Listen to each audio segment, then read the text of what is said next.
इसके बाद हनुमान ने सीता को बताया कि उन्हें राम के क्षत्रिय रूप व युद्ध कौशल का अनुमान कैसे हुआ। हेलो दोस्तों, स्वागत है आप सभी का हमारे चैनल में।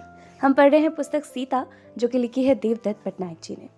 हम इसका खंड 5 पढ़ रहे थे, तो चलिए उसी को आगे पढ़ते हैं।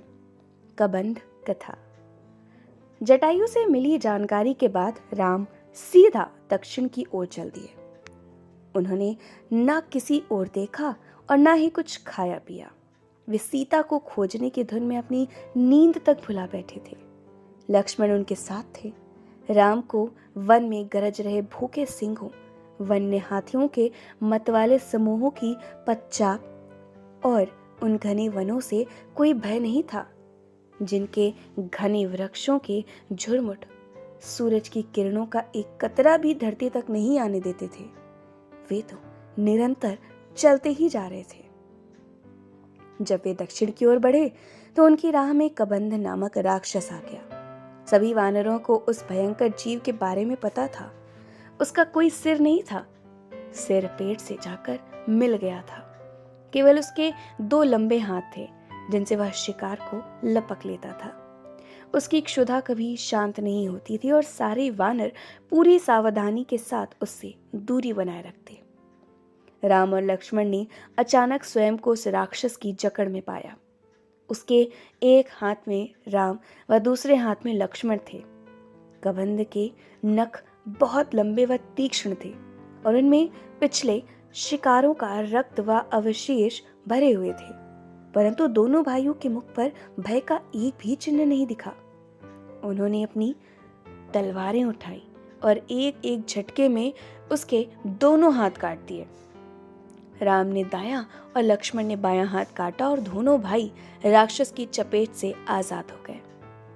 हनुमान को यह देखकर बहुत आश्चर्य हुआ कि वह राक्षस दोनों भाइयों को कोसने की बजाय धन्यवाद देने लगा।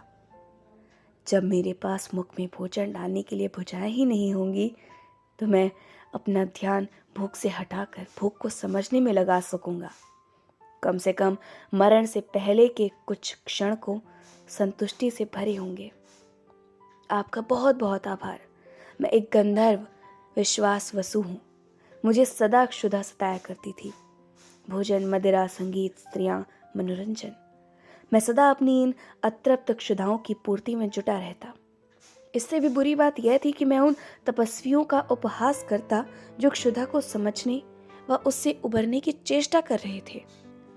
उनमें से ही एक ऋषि ने मुझे श्राप दिया कि मेरे शरीर में बुद्धि का तो कोई काम ही नहीं था, इसलिए मैं एक ऐसे राक्षस में बदल जाऊंगा जिसका पेट ही उसका सिर होगा और वह सारा दिन खाने के अतिरिक्त कुछ नहीं करेगा।